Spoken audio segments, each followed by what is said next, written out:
Welcome to your Questions Answered with Father Gruner. This is a new program that we have.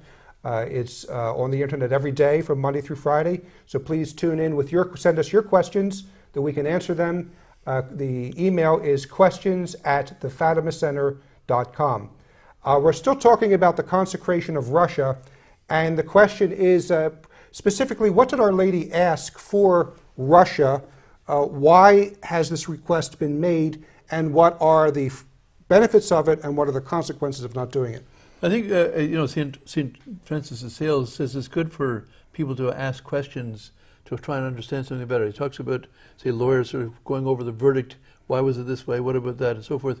And so, as long as you take these questions in the sense that we're trying to understand the request, it's good. We're not here to question God's will. God has said through the message of Fatima. That would be a challenge, not a question. Yeah. So God has said Russia, the moment has come which God asked the Holy Father to make and to command all the bishops of the world to make the consecration of Russia. So God asked for it, that's good enough. But now try and understand what this is about. Well, I think there's several reasons why Russia has been mentioned.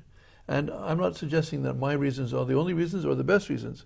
Now, we had an article by Father Gregory Hess in our Crusader some years ago, about 10 years ago now, maybe it's more like 12, in which he reasons just from the facts of history and from the facts of theology that Russia should be consecrated. And I can't really say I remember all those reasons there, but they can certainly go to our website to find that article. But one of the things that certainly struck me is that Russia, for example, has been desecrated. I'm not saying the Russians are guilty or more guilty than somebody else, but I'm just saying Russia has been desecrated. And to take this to, shall we say, a simpler example, in the city of New York, the Cathedral of St. Patrick's was desecrated some years ago. It wasn't the present cardinal, but some cardinal before that had to reconsecrate the Cathedral of St. Patrick's because a murder had been committed there. And I think St. Thomas points out that if there's a shedding of blood, for example, when killing somebody is shedding of blood in a cathedral or a church for that matter, the church would be reconsecrated. So St. Patrick's was desecrated. It had been consecrated, had to be reconsecrated because of this crime committed there. Similarly, in Russia, the crime of communism, the crime of, and instead of thinking in the term of the word communism, if you think of if you have a family of, say, 10 children, and if one child decides to organize the other children against the parents, it would be a rebellion. It would be against the Fourth Commandment, and it would be public, because if the children or someone got inside, they'd be confronting their father, confronting their mother. It would be an attack on the authority of the parent, which comes from God. Similarly, this is much worse.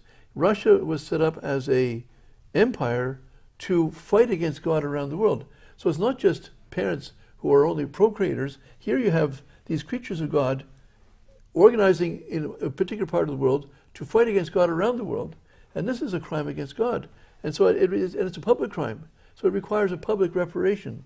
And since Russia was consecrated, it was consecrated as a Catholic nation in 988 AD, and that desecrated that consecration. I'm not saying it hasn't anything before, but that, shall we say, there were other things before that, but that capped it of all the things. That's the worst crime that a nation has committed, to organize itself to fight against God around the world. Now, we must say in the defense of the Russians that it was a lot of people from outside doing this to them. It wasn't just Russian people. That's perhaps time for another question. But the fact is that Russia needs to be rededicated, reconsecrated, and as such, but in fact, you don't have to take my word for it. Our Lady came at Fatima and worked a great miracle and said, this must be done. And the children at the time didn't even know what Russia was, if I remember. Well, I barely knew what Russia was. Well, I think that Lucy tells us, that we were told, many times the Blessed Virgin told us, myself, Jacinta and Francisco, that Russia is an instrument of chastisement to punish the whole world for the world's sins if we don't obtain the conversion of that poor nation. And she said nation, so she must have known it was a nation.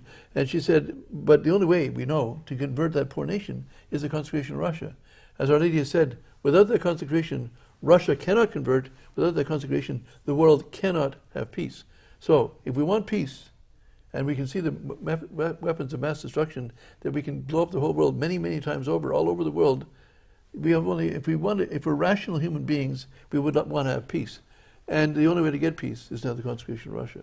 So that's why we need to do it. All right, that's good. And in our next installment, we will answer the question that many people ask, and that is the question that this idea that Russia is being picked on. Why is Russia the focus of the need for this consecration? And that'll be in our next installment, so stay tuned.